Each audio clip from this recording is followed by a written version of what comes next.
The hard thing about dance is it requires a specialized space. Yeah.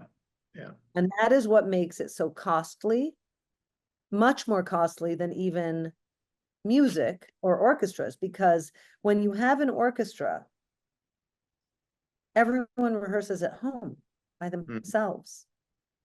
Dance is never rehearsed by yourself. You never would have a space with high enough ceilings and a sprung floor to protect your body.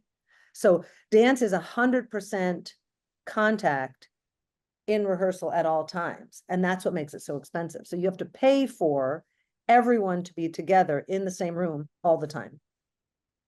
It's not like theater where you rehearse by yourself, or music where you rehearse by yourself and then you come together, and then comes the creative melding process. The whole thing happens all together. It's different, but yeah, affectionately, I call Carvalho one of my boyfriends because he makes us all swoon in his passion for education and the arts. And I think that, I'm glad you mentioned him, because I was remiss. I mentioned the education system, but I didn't really give enough credit where credit is due.